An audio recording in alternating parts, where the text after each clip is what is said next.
Coucou les amis, salam alaikum wa rahmatullahi wa barakatuh. Je vous retrouve aujourd'hui pour une vidéo sur le thème de la télé-réalité. Mais avant de commencer la vidéo, je vous invite comme d'habitude à visiter le site web de mon association, à regarder un petit peu si les projets vous intéressent. Et je vous invite surtout à participer à la cagnotte Tracteur. C'est sur cette cagnotte que je vais me concentrer cette année, beaucoup plus que sur les projets forage, parce que c'est vraiment une sadaqa presque jariya, je dirais, du moins jusqu'à ce que le tracteur meure un jour. Mais ce tracteur, il va nous permettre de faire énormément de choses. Il va nous permettre de dégager une épargne pour assurer la maintenance des forages, donc des pompes manuelles, des pompes électriques, d'avoir assez d'argent pour créer nos propres forages sans avoir besoin de faire de cagnotte. Il va également nous permettre d'employer des gens, ce qui serait vraiment génial, sachant que quand j'étais au Ghana, quand j'ai fait ma mission au Ghana, j'étais du côté rural et il n'y avait pas beaucoup d'emplois pour les jeunes. Donc là, on va pouvoir embaucher des personnes et on va également pouvoir aider des milliers d'agriculteurs à cultiver leurs terres, puisque là-bas, il n'y a qu'un seul tracteur actuellement qui est très très vieux pour environ 1000 agriculteurs. Donc ils le louent à la journée pour pouvoir travailler leurs terres, pour pouvoir multiplier leur rendement et pour pouvoir vivre tout simplement. Donc ce tracteur, ce serait vraiment une aubaine. Donc voilà, n'hésitez pas à nous aider sur cette cagnotte si vous en avez les moyens. Et si vous voulez nous aider encore un petit peu plus, n'hésitez pas à adhérer tout simplement à l'association. Je vous mettrai le lien en barre d'infos. Ne serait-ce que 10 € par mois, 20 € par mois. Ce sera de l'argent qui sera réalloué dans les forages. Donc grâce à vous, il y aura de nouveaux forages, donc de nouvelles pompes manuelles ou de nouvelles pompes à eau électriques ou d'autres projets annexes comme les projets paniers alimentaires Ramadan ou encore l'opération par exemple de la petite Ruby. Vous aviez été géniaux vraiment sur cette cagnotte. Donc voilà, vous retrouverez tous les liens utiles en barre d'infos. Donc on passe au sujet qui va nous intéresser aujourd'hui et qui est la télé-réalité.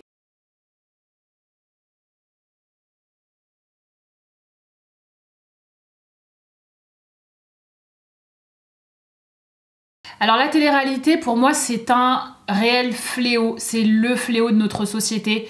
C'est le mal du siècle, pour moi. Vraiment, vraiment, vraiment.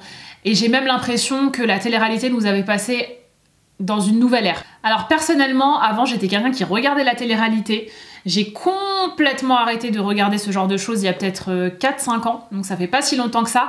Donc moi, je regardais les télé-réalités anciennes hein, quand j'étais ado. Donc tout ce qui est Star Academy... Secret Story, des choses comme ça. On va dire qu'à cette époque-là, c'était plutôt innocent, entre guillemets, hein, entre gros guillemets, mais dans le sens où ces gens-là ne connaissaient pas encore les rouages de la télé, il n'y avait pas encore de business derrière. Donc la télé-réalité de l'époque était quand même beaucoup moins perverse qu'aujourd'hui, même si elle l'était aussi. Hein, et aujourd'hui, clairement, je déconseille à qui que ce soit de regarder la télé-réalité, et si j'avais le recul que j'ai aujourd'hui, jamais de ma vie je n'aurais regardé ne serait-ce que la Star Academy ou Secret Story. Le jour où j'ai décidé d'arrêter de regarder la télé-réalité, c'était quand j'ai commencé à regarder les Marseillais. Les saisons étaient de plus en plus trash, de plus en plus trash. Là vraiment, tout le côté business, influence, marketing, etc. commençait à être bien développé. Donc les candidats commençaient à bien connaître les rouages. Il y a des candidats qui créent des scènes d'embrouilles, de scandales, etc. pour monopoliser du temps de caméra, pour faire parler d'eux et du coup, bien évidemment, par la suite, pour multiplier les partenariats, augmenter leurs tarifs, etc., etc.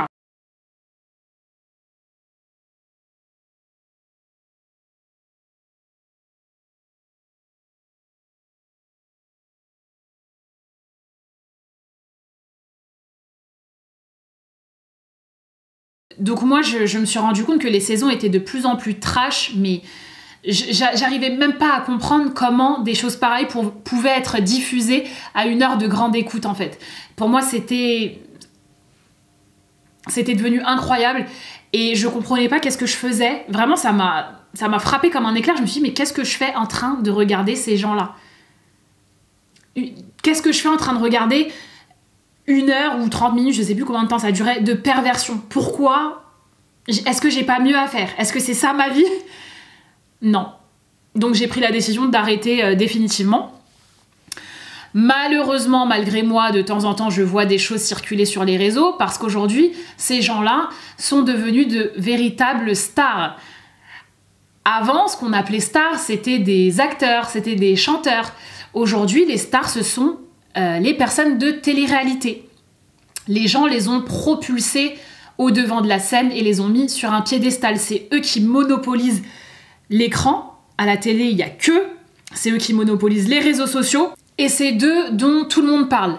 Quand je vois que la fille qui a fait de la sorcellerie était en top tweet pendant 3 jours, je crois, avec des 100 000 tweets, mais on n'a rien de mieux à faire, honnêtement. Il n'y a rien de mieux à faire. On n'a rien à dire, on n'a rien à faire dans notre vie. Être posé devant la télé, conjecturer sur la vie des autres, un tel il a fait ça, vous êtes impliqué dans leur vie comme si c'était des membres de votre famille. Lui il l'a trompé, ah mais je vais voir dans l'épisode de ce soir, ils se sont remis ensemble et machin et trucs, et vous perdez des heures. Et en plus c'est tous les jours le lavage de cerveau, tous les jours.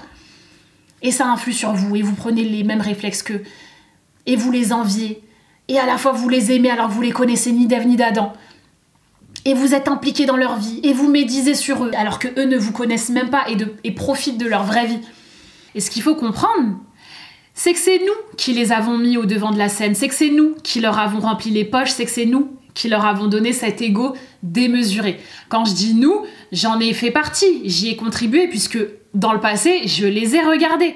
Aujourd'hui, je dirais vous, pas vous, peut-être pas toi en particulier qui me regarde, mais certaines personnes d'entre nous, clairement, regardent ces gens-là. Aujourd'hui, les téléréalités sont les émissions qui font le plus d'audience à la télé. Est-ce que c'est normal?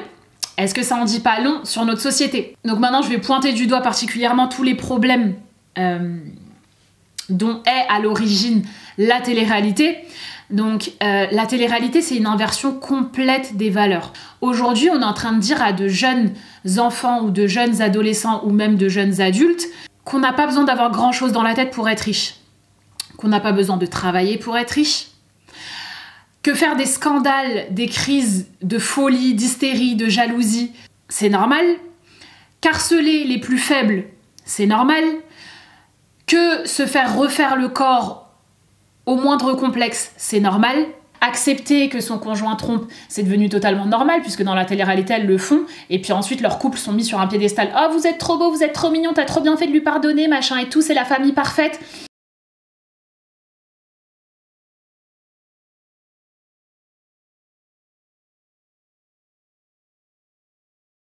Que les relations hors mariage sont normales, que la manipulation, le vice, la perversion sont totalement normales. Voilà, on est en train de totalement inverser les valeurs et c'est ce qu'on est en train de mettre dans la tête des plus jeunes. On aurait vu tout ça il y a des années en arrière, on se serait dit « Attends, on marche sur la tête là ». On est en train de faire l'apologie de la perversion. Mais aujourd'hui, c'est devenu totalement normal. Et si tu n'es pas comme ça, c'est toi qui es bizarre. Et si tu ne te mets pas nu sur les réseaux, c'est toi qui es bizarre. L'adolescence, c'est la période où on se cherche, où on est très influençable, où on est très modulable, où notre cerveau n'a même pas fini son développement.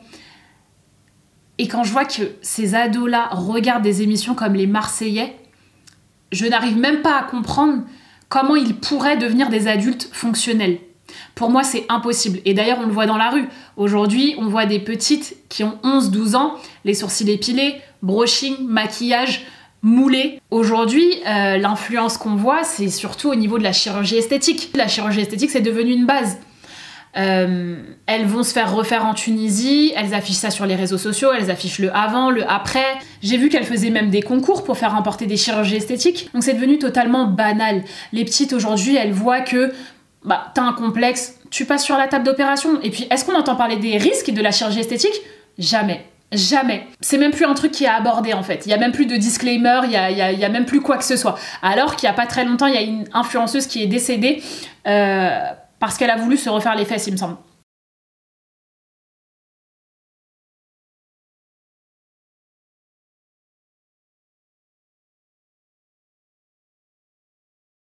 Et tout ça, qu'est-ce que ça crée? Ça crée une frustration chez ces petites. Elles veulent ressembler à ces personnes forcément. Leur rêve, c'est d'atteindre les 16 ou les 18 ans pour pouvoir se refaire la poitrine, pour pouvoir se refaire les fesses, pour pouvoir se refaire la bouche, pour pouvoir tout se refaire. Et ça leur crée énormément de complexes qu'elles n'avaient pas auparavant. Elles se comparent sans cesse aux autres. Ça a un énorme impact sur leur santé mentale en fait. Ça les plonge en dépression. Et aujourd'hui, les petites, elles se disent quoi? Il n'y a pas besoin de trouver un travail normal, j'ai juste à montrer mon corps sur les réseaux. J'ai juste à faire de l'escorting, comme les petites starlettes de télé-réalité. Et je vivrais à Dubaï et je serais trop bien dans une Lamborghini et je trouverais un gars trop riche.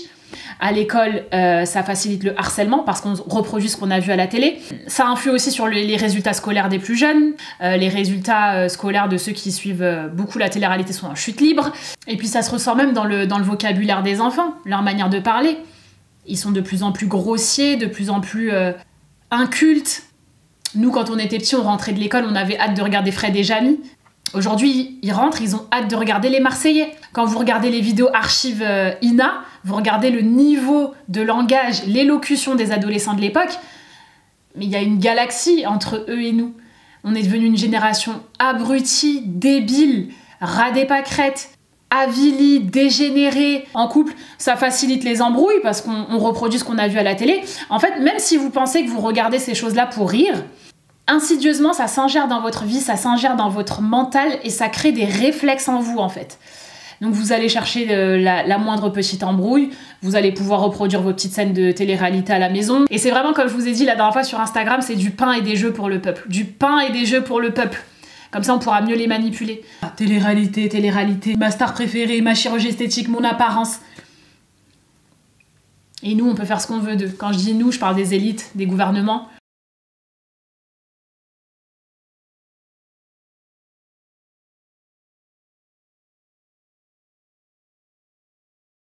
Et le pire, c'est que ces gens-là, on peut même pas leur en vouloir. Parce que vraiment, ce sont les téléspectateurs qui les ont placés là où ils sont aujourd'hui. Vous avez fait enfler, quand je dis vous, je parle aux gens qui regardent ces émissions et qui supportent ces personnes-là. Vous avez fait enfler leur ego. Vous leur avez mis de l'argent dans les poches en achetant les produits qu'ils promeuvent, alors que parfois il y a des produits dangereux, d'amincissement, machin, des trucs qu'ils ne testent même pas. Elles vous revendent des trucs en dropshipping qui ont coûté 50 centimes sur AliExpress, elles vous les revendent à 100 €, sans scrupule. Parce qu'après, elles vont toucher leur cachet de 50 000 balles par mois pour avoir fait ce placement de produit, pour avoir fait 3 photos sur Instagram. Clairement, ces gens-là se contrefichent de vous. Mais vous continuez à les enrichir. Encore une fois, quand je dis vous, je m'adresse à ceux qui regardent ce genre de personnes. Vous continuez à les complimenter, vous continuez à les mettre sur un piédestal. Et eux, ils continuent à briser notre société, à briser la jeunesse. Et la jeunesse, c'est l'espoir, c'est le futur de notre société, en fait. Une fois que la jeunesse, elle est brisée, on peut s'attendre à une société complètement décadente, dégénérée, et tout ce qui s'ensuit. Et ces jeunes-là n'ont pas le recul nécessaire. Même les jeunes adultes, il y a des jeunes adultes qui sont assez naïfs et qui n'ont pas le recul nécessaire pour voir que ce que ces gens-là vous montrent, tous ces strass et paillettes, ce n'est que poudre aux yeux. Ce n'est que apparence. Tu vas creuser dans leur vie derrière, il y en a qui sont en train de faire de l'escorting, il y en a qui se droguent, mais ça c'est tout un envers du décor que vous ne verrez jamais. Et parce qu'il faut faire rêver les autres, et parce qu'il faut être le meilleur, et parce qu'il faut être le plus heureux et le plus riche. Et je vous rappelle quand même que dans la religion, le bonheur se trouve dans l'adoration d'Allah subhanahu wa ta'ala. C'est pas du tout interdit d'avoir de l'argent, c'est pas du tout interdit d'être heureux. Mais en n'oubliant jamais d'adorer Allah subhanahu wa ta'ala. Et de le remercier, parce que c'est lui qui donne. Et ces gens-là, c'est même pas les envier que vous devriez faire. C'est faire des doigts pour eux. Parce que leur épreuve, elle est énorme. Parce que là, ils sont en plein dans l'ostentation. Et l'ostentation, c'est quelque chose qui est tellement grave.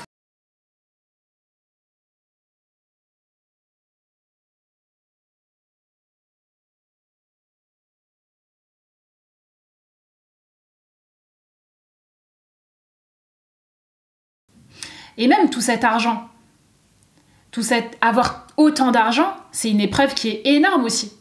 C'est une épreuve qui est énorme parce que tu devras rendre des comptes sur tout ce que tu as fait avec cet argent. Est-ce que tu as continué à adorer Allah subhanahu wa ta'ala malgré ta richesse? Est-ce que tu t'es pas pris pour le roi du monde? Malgré ta richesse, est-ce que tu as continué à aider ton prochain? Malgré ta richesse, est-ce que tu as continué à aider ta famille? Malgré ta richesse, est-ce que tu as continué à bien traiter les autres comme tes égaux malgré ta richesse?